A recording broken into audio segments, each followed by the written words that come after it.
رب العالمین والصلاة والسلام علی سید المرسلین اما بعد فاعوذ باللہ من الشیطان الرجیم بسم اللہ الرحمن الرحیم۔ ہماری کسی بھی ویڈیو میں کوئی بھی ایک لفظ بھی آپ ایسا نہ پائیں گے جو اللہ تعالیٰ کے حکم اور اس کے نبی اکرم صلی اللہ علیہ وآلہ وسلم کی تعلیمات سے ہٹ کر ہو۔ آپ سے گزارش ہے ہماری ویڈیوز کو آخر تک دھیان سے سنیں، یقیناً آپ کی زندگی بدل جائے گی۔ سچ تو یہ ہے کہ بہت سے کافر ایسے تھے جن کے دلوں کو قرآن کے حسن اعجاز نے اپنا گرویدہ بنا لیا تھا۔ وہ یہ مانتے تھے کہ یہ کسی انسان کا بنایا ہوا کلام نہیں، لیکن انہیں حسد اور بغض اجازت نہ دیتا تھا کہ وہ اسلام کو قبول کرنے کا اعلان کریں۔ آیات قرآنی کی تلاوت سننے کا شوق صرف معمولی قسم کے لوگوں تک محدود نہ تھا، بلکہ وہ لوگ بھی اس کے سننے کے متوالے تھے جو دنیا کفر کے رکن رکین تھے۔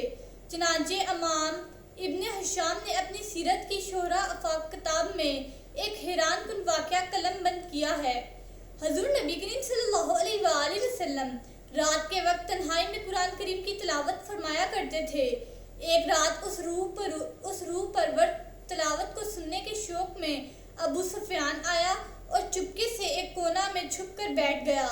پھر ابو جہل رات کے اندھیرے سے فائدہ اٹھاتے ہوئے حضور صلی اللہ علیہ وآلہ وسلم کی جانواز تلاوت کو سننے کے لیے اس مجلس میں آیا اور ایک گوشہ میں چپ کر کے بیٹھ گیا۔ تلاوت قرآن کریم سننے کی کشش ایک تیسرے کافر اخنس بن شریک کو بھی کشاں اس محفل میں لے آئی۔ وہ بھی دبک کر کہیں بیٹھ گیا۔ تینوں کٹر کافر اور اسلام کے خون آشام دشمن تھے، لیکن قرآن سننے کے شوق میں یہاں بیٹھے تھے۔ انہیں ایک دوسرے کا کوئی علم نہ تھا۔ رات بھر یہ نورانی تلاوت نور برساتی رہی۔ یہ لوگ کیف و مستی میں ڈوبے بیٹھے رہے یہاں تک کہ صبح صادق ہو گئی۔ سب حاضرین اپنے اپنے گھروں کو روانہ ہوئے۔ راستہ میں ان تینوں کی ملاقات ہو گئی۔ لگے ایک دوسرے کو ملامت کرنے اور ایک دوسرے کو منع کیا کہ ایسی محفل میں شرکت کرنے سے باز آئیں۔ اگر سادہ لوگوں کو پتہ چل گیا کہ ہم بھی رات بھر چھپ کر قرآن سنتے ہیں تو ان کا عقیدہ متزلزل ہو جائے گا۔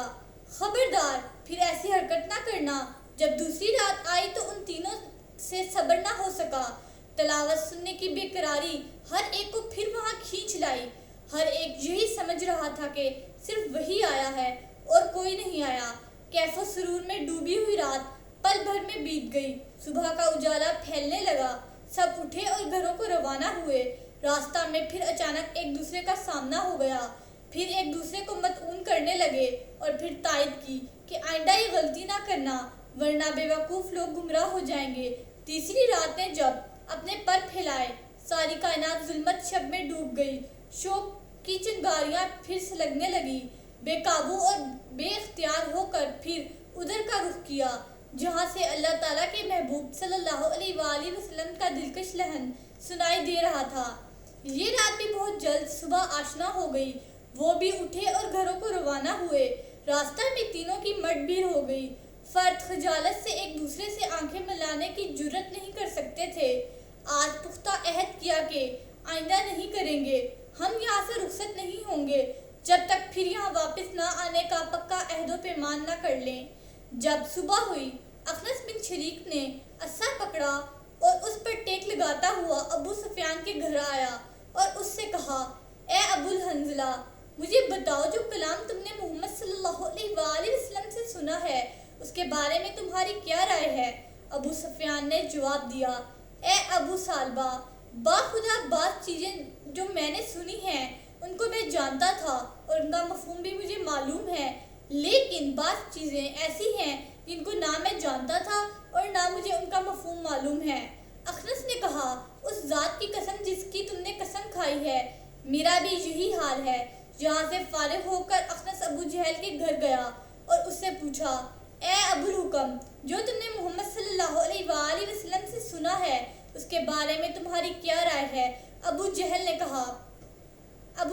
کہا، میں نے کیا خاک سنا، حقیقت یہ ہے کہ ہمارا اور بنو عبد مناف کا جھگڑا اس بات پر تھا کہ قوم کا سردار کون ہے۔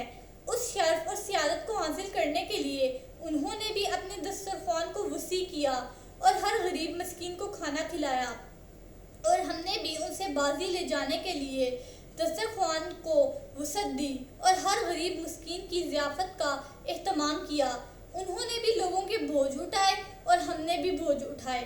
انہوں نے بھی اپنی فیاضی سے مانگنے والوں کی جھولیاں بھری، ہم نے بھی اس بات میں ان سے سبقت لے جانے کی کوشش میں اپنی سخاوت کا بھرپور مظاہرہ کیا۔ اور جب ہم مقابلہ کے دو گھوڑوں کی مانند ہو گئے تو انہوں نے اچانک اعلان کر دیا کہ ہم میں سے ایک شخص کو نبوت ملی ہے اور اس کے پاس آسمان سے وحی آتی ہے۔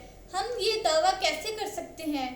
باخدا ہم تو اس پر ہرگز ایمان نہیں لائیں گے اور نہ اس کی تصدیق کریں گے۔ یہ سن کر اخنس اٹھا اور اس کو خشنناک حالت میں برے ہانکتے ہوئے چھوڑ کر چلا گیا۔ قرآن کریم کا حسن بیان اور زور استدلال ہر سننے والے کو اندر ہی اندر سے متاثر کر رہا تھا۔ وہ سچائیاں جو اس کتاب مجید نے بیان کی تھی ان کی وہ تردید نہیں کر سکتے تھے۔ وہ دلائل جن سے اس فرقان حمید کے صفات جگمگا رہے تھے ان کے پاس کوئی جواب نہ تھا۔ بسم اللہ الرحمن الرحیم۔ صلی اللہ علی حبیبہ سیدنا محمد وآلہ وصحبہ وسلم۔ اس درود پاک کے بے شمار فوائد ہیں۔ اس درود پاک کو کثرت سے پڑھنے والے کو دین و دنیا میں کسی چیز کی کمی نہیں رہتی۔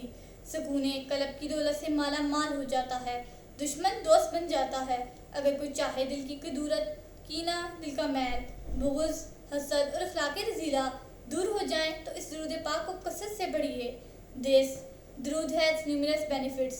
There is no lack of anything in the religion and a word for reciters. Peace becomes rich with the wealth of the heart, and enemy becomes a friend. If anyone wants the darkness of heart, malice, anger, jealousy, dirt of heart, and ethical behavior get away, so recite his درود frequently.